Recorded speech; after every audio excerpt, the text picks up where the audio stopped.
Hello, my loves. I'm going to read chapters 42 and 43 from Walk Two Moons, and then I'll read chapter 44 on its own. Okay?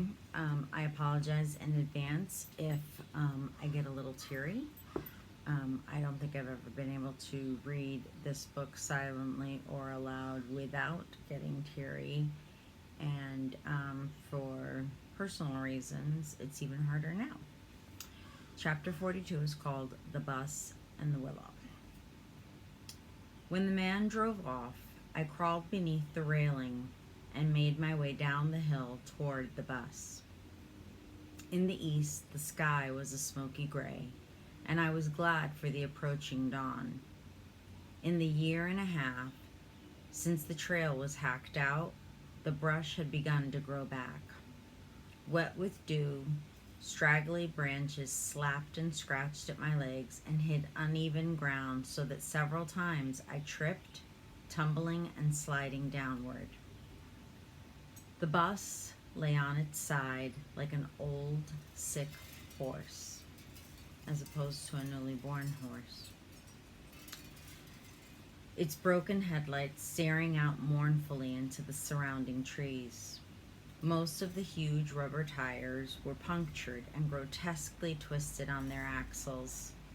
I climbed up onto the bus's side, hoping to make my way down to an open window, but there were two enormous gashes torn into the side, and the jagged metal was peeled back like a sardine tin. Through a smashed window behind the driver's seat, I saw a jumbled mess of twisted seats and chunks of rubber foam. Everything was dusted over with a fuzzy green mold. I had imagined that I would drop through a window and walk down the aisle, but there was no space to move inside. I had wanted to scour every inch of the bus, looking for something, anything that might be familiar. By now, the sky was a pale pink, and it was easier to find the uphill trail, but harder going as it was a steep incline. By the time I reached the top, I was muddy and scratched from head to toe. It wasn't until I had crawled beneath the railing that I noticed the car parked behind Gramps' red Chevrolet. It was the sheriff. He was talking on his radio when he saw me, and he motioned for his deputy to get out. The deputy said, "We were just about to come down there for you. We saw you up on top of the bus. You kids ought to know better. What were you doing down there at this time of day anyway?" Before I could answer, the sheriff climbed out of his car. He settled his hat on his head and shifted his holster. "Where are the others?" he said. "There aren't any others," I said. "Well, who brought you up here?" "I brought myself." "Whose car is this?" "My grandfather's." "And where is he?" The sheriff glanced left and right as if Gramps might be hiding in the bushes. "He's in Coeur d'Alene." The sheriff said, "Pardon?" So I told him about Gram and about how Gramps had to stay with her and about how I had driven from Coeur d'Alene very carefully. The sheriff said, "Now let me get this straight," and he repeated everything I had said, ending with, "And you're telling me that you drove from Coeur d'Alene to this spot on this hill all by yourself?" "Very carefully," I said. "My Gramps taught me how to drive, and he taught me to drive very carefully." The sheriff said to the deputy, "I am afraid to ask this young lady exactly how old she is. Why don't you ask her?" The deputy said, "How old are you?" I told him.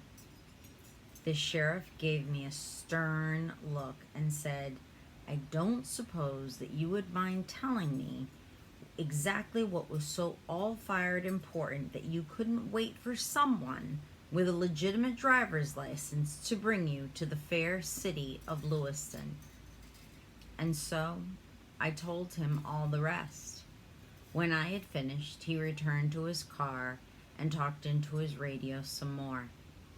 Then he told me to get in his car, and he told the deputy to follow in Gramps' car.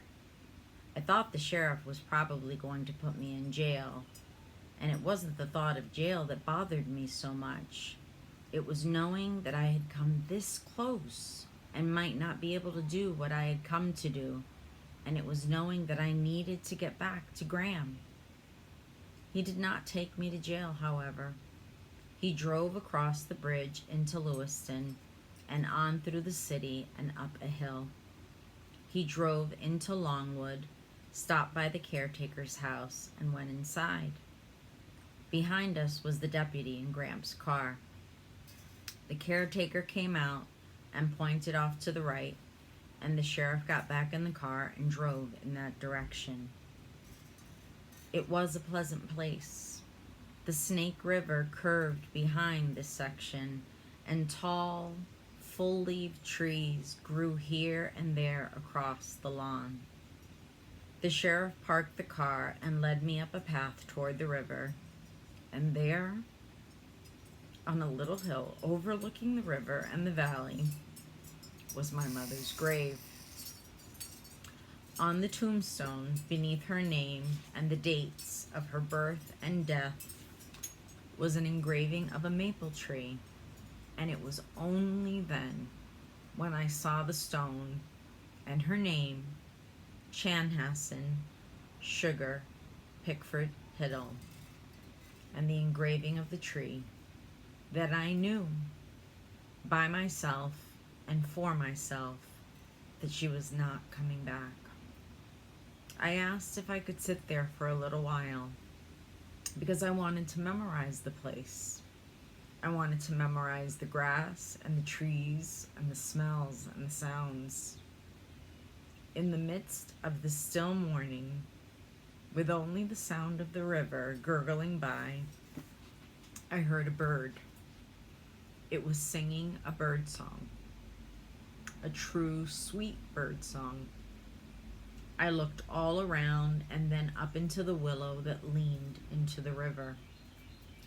The bird song came from the top of the willow, and I did not want to look too closely because I wanted it to be the tree that was singing. I kissed the willow. "Happy birthday," I said. In the sheriff's car, I said, "She isn't actually gone at all. She's singing in the trees." "Whatever you say, Miss Salamanca Tree Hiddle," the sheriff said. "You can take me to jail now."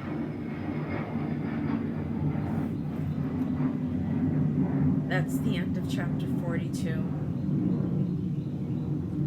Sal's been fishing in the air for over a year, not truly believing for herself that her mother was gone,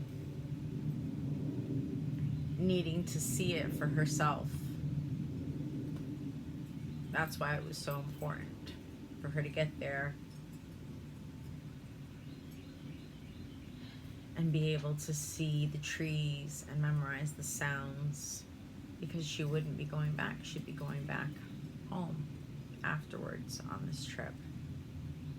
I think I'm going to stop here instead of reading the next chapter. Bye-bye, my loves.